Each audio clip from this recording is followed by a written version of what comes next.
constantly cheated on me throughout the whole relationship. It's been 10 years. I stayed so long because I loved him, and I wanted to do everything that I could to save the marriage. And now, I just couldn't stay any longer with all that. reclaiming your life after an affair. Why now? What was the thing that caused you to say this is it? Author Susan Shapiro Barash tells us how to start over. The power is yours. It really is up to you. Ultimately, it's your destiny. We're talking infidelity, woman to woman. Welcome to the show. Welcome to the show. Good to see you. Welcome, everyone. You know, our first inclination as women when we've had cheating partners is to look at the man, what he did wrong. Well, today, it's not about him. It's about us. It's about women. We're going to take a look inside, a soul searching of sorts, to see where we may have gone wrong when he cheats. Now, we're talking infidelity, woman to woman today. We're not saying he had a reason to be unfaithful, nor are we justifying his infidelity. We're just looking at us and what we can do after an affair to reclaim ourselves and begin again. Now, we have someone here with us today. Her name is Charla. She sent us an email, and I'd like for you to come up, Charla, to share that email with us. She sent us an email about infidelity and with her husband. I've been married for 10 years, and now I'm in the process of getting a divorce. I got married very young, and there were a lot of things that I did not know. I married someone who seemed to have a sexual addiction, and he constantly cheated on me throughout the whole relationship. I stayed so long because I loved him, and I wanted to do everything that I could to save the marriage. But he refused to be true and honest with me. It's like he wanted to keep me and still do his dirty work. I could not take the defilement any longer, so I have no choice but to divorce him. I would love to be on your show and talk about my story. Well, thank you, thank you. You're here, and that's exactly what we're going to do, talk about your story. We're talking infidelity, woman to woman today. Stay with us. We'll be right back. Come on in. Is that okay? Imagine a land filled with the spirit of the true South. Elegant, gracious, where people dine above the treetops, dance on water, and play among the stars, where every moment is extraordinary and dreams become real. For the best value and most convenient way to experience Gaylord Opryland, visit GaylordHotels.com to learn about year-round money-saving vacation packages and special events.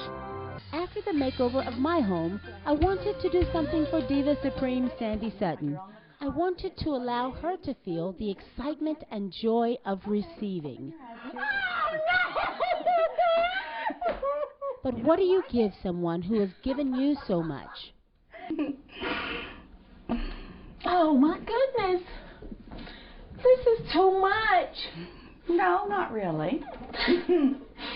Someone who has peeped into your innermost heart, saw your desires, and gave you exceedingly more than you knew was possible. Everybody loves you. I have to return the gift. I have to give to her what she has given to me. You okay? I have to peep into her innermost heart, When I look in the mirror, see her desires, a really round face, which I've always had. My nose seems to be getting a little bit wider. My eyes used to be so much bigger and brighter, and give her exceedingly more than she knows is possible. Get ready, Sandy. My gift to you, a home makeover. Turn around, let me see you. Oh, you look beautiful. Now look at you. Look at your hair. I'm not talking about the home her body lives in. I'm talking about the home her spirit lives in. It's a physical, full-body makeover. The full-body makeover will start with a new smile from Dr. Jeff Garner. Yes, I am very excited. Okay. Are you excited? I've got some stuff to show you. Awesome. That I think will be even more exciting. Oh, this is amazing. So that's what's going to happen. That's basically what's going to happen. Oh, my. There's the before. Yep. And then we'll have a little sneak preview here, the after. Oh, wow. What a difference. That We're going to go It's fresher. We're going to go more youthful. We're going to take care of some of those little problems you were born with that you can't help. Right. I think you're ready to get started. Awesome. Yeah, we think probably with your complexion, with your blue eyes, with your fair complexion, that we're going to be able to push the shade up a little bit, but we're not going to get you neon white. Right. And even though this is just kind of a computer image, you know, the real thing will be really, it'll pop and it'll look really fresh and clean. And that is incredible, Jeff. And the makeover will end with a brand new wardrobe from Marissa Ensminger at B. Barnett. I'm excited. This is a lot of fun. Look at all of these people.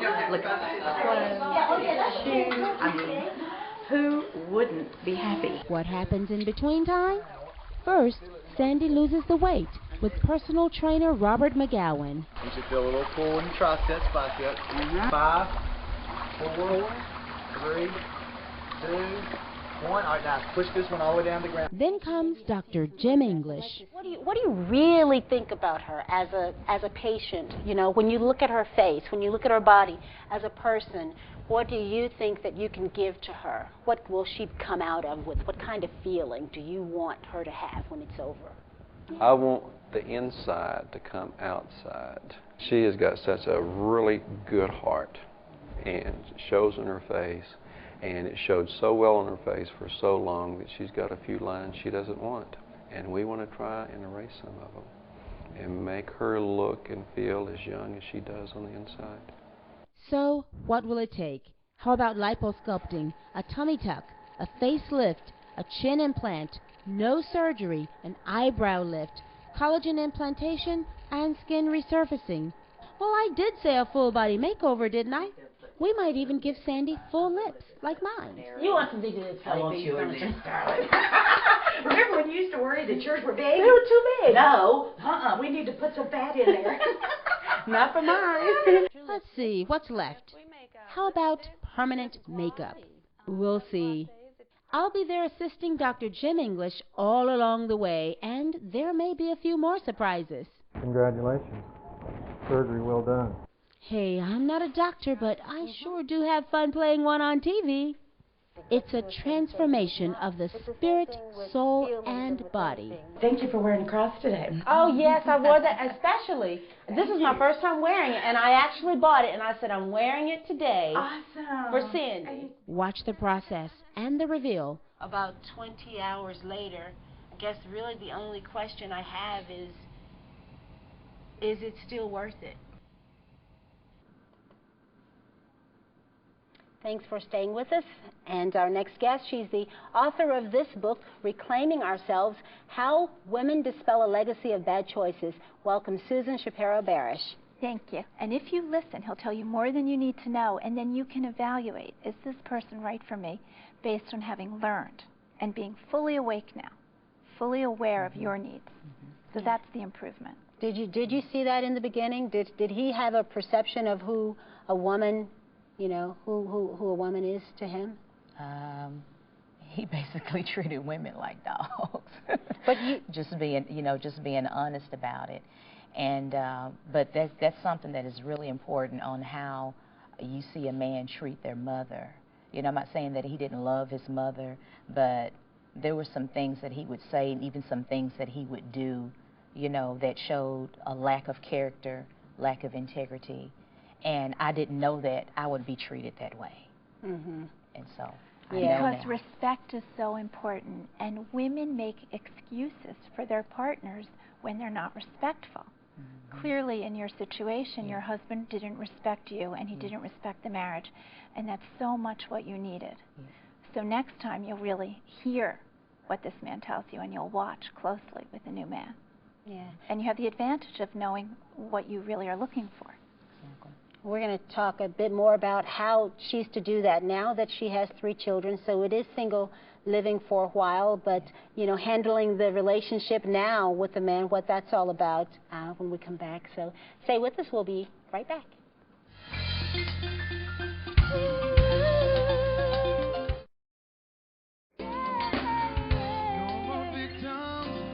Okay, we're talking infidelity, woman to woman, about reclaiming ourselves. I know a lot of times when women are in marriages that aren't working, they stay for the children. Yeah. And they don't realize that having the children raised in the atmosphere that they're in is maybe worse than not. That's such a good point. Women always say, well, when my youngest child is 10 or 12, then it will be okay for me to leave. But the truth is that not only is the environment unhealthy for you and your children in such an unhappy situation, but you left with when your children were fairly young. Your youngest is 2.5, you told me. And in a way, even though that's so difficult, you've come clean. And because you're young, you have so many options. I mean, women can reclaim themselves at any age, but I'm saying that to have the courage to have done it now, when it's really frightening for women with 3 young children, makes you very brave.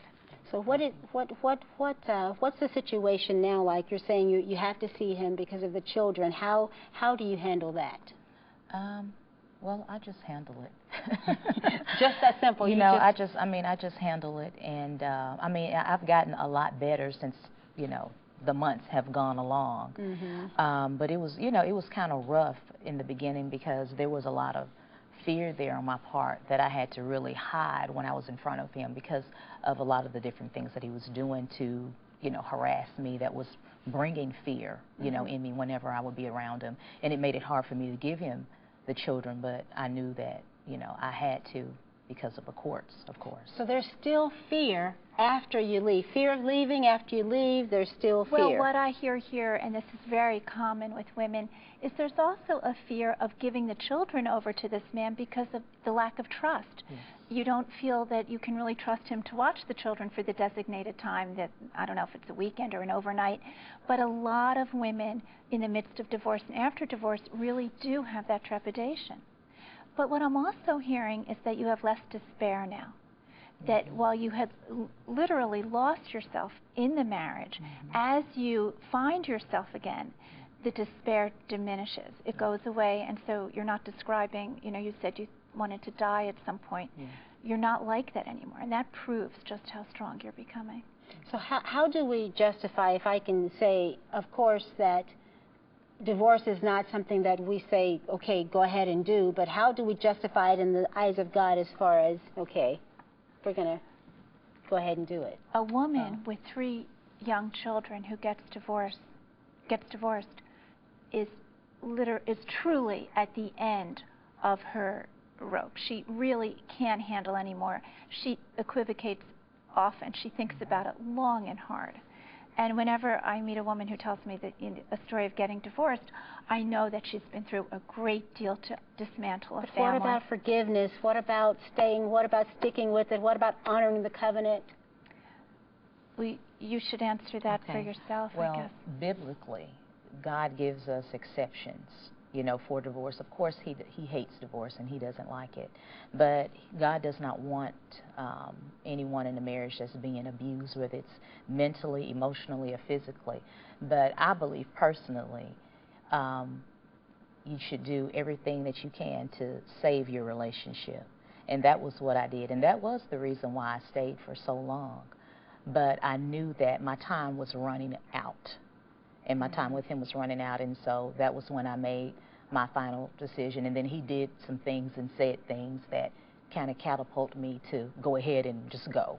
So spiritually now, having made the decision, a release, and, you know, and how now do you handle your relationship with God and getting closer to him and understanding what he wants you to do now with your life? Well, right now, you know, I've just been going through my processes, the different processes that you go through, the feelings of, you know, low self-esteem and fear and just not trusting men because, you know, of what, you know, I've dealt with for so long. But as I've gotten along with everything and I'm getting better because God has been, you know, taking me through a process of healing, and I've been allowing God to deal with my heart concerning those things regardless of how I had been treated. And since I have been yielding myself to what the Word of God says as far as like forgiveness and healing and just releasing those things and blessing my enemies, you know, and things like that, I've been feeling the release and the freedom, you know, and hope, you know, for my life. Yeah, and there is hope. Yes. Thank you so very much for sharing. I know that it wasn't easy, but you'll get through it. Yes. And we'll be here with you. Thank you. Okay, thank you. We'll be right back with more about infidelity, woman to woman. Thanks. Good job.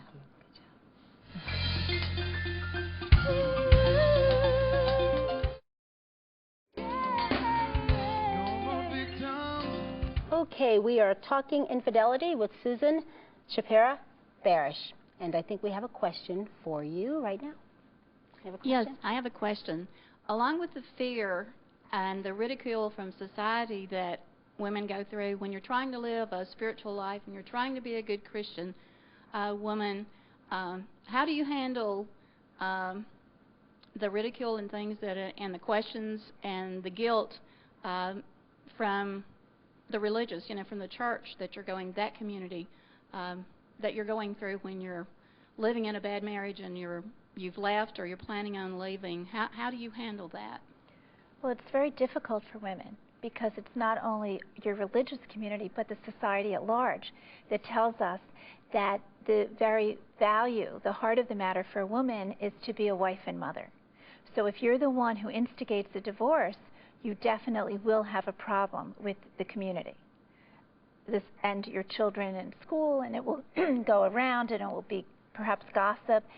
And so the only way to deal with it is to believe so strongly in yourself and this decision and the fact that it will heal you and give you a chance at the right life for yourself, that you've weighed all of it, the balance of what it will do for your children, what it will do as a separated family, a divided family, no longer an intact family. And you make that decision knowing that it's right for you, and then you have the courage of your conviction. Thank you. And it's not just about marriage and infidelity that women need to wake up and reclaim their lives about. No, Deborah. It's really in so many areas of a woman's life. Even for women who are very high-powered career women, they can't handle their finances because they've been taught that women aren't really in charge of their finances. When you get remarried, you have to know deep inside that this is the right marriage after a divorce. Mothering, we've been taught that mothering is the end-all and be-all, and we have to face that there's even a disappointment there that the children grow up and away from us. But we're taught to be such good wives and such good mothers that when we change our lives, we really have to do it for ourselves. And it's hard for women.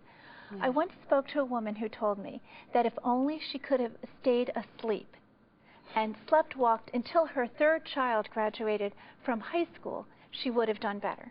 But to wake up is really hard work. But you get, at the other side of it, you really get yourself back. Yeah. So we're going to talk a little bit more about that wake-up process, what women really need to see to wake up and reclaim their lives. We're going to do that when we come back.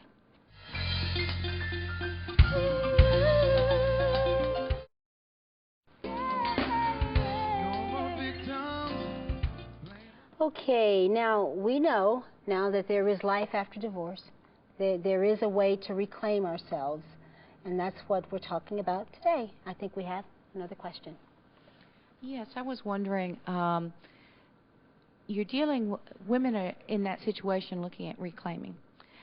We've put away the ABCs of raising our children, and now we're in the process of reclaiming. What are the ABCs specifics of that process that you can suggest? I think that women need to take a really long, hard look at their lives to really evaluate not just what failed in the marriage and what can happen in a new marriage, but even with adult friends, female friends, adult siblings. How do you really interact with your sister, your mother? Is it healthy, or is it really not good for you anymore? So when you reclaim yourself in many areas of your life. Once you kind of wise up in one area, you apply it to the other parts. Is your job really working for you? Do you have the courage now to get another job?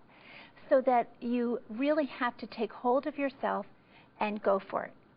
So what are some of the things that bring us to a point of saying, I need to reclaim myself? Well, Deborah, often it's an unfortunate instance.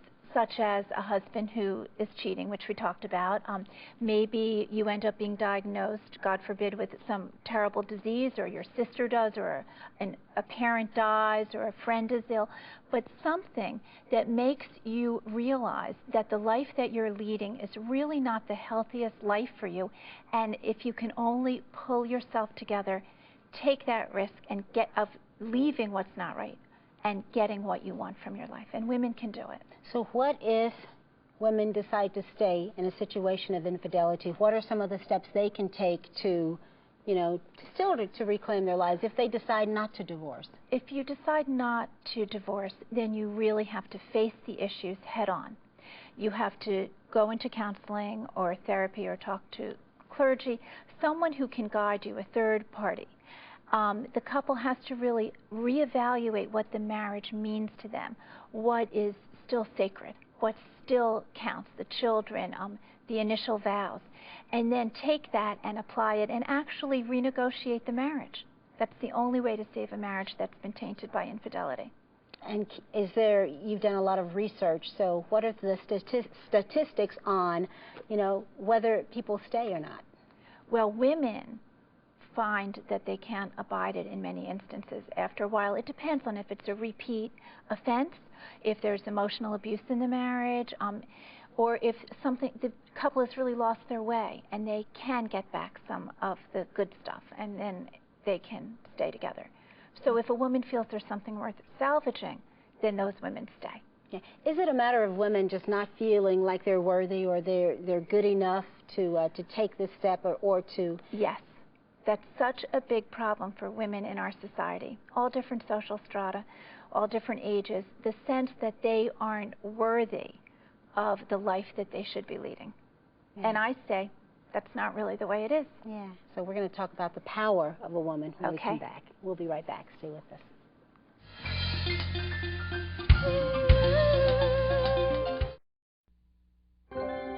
Imagine a land filled with the spirit of the true South.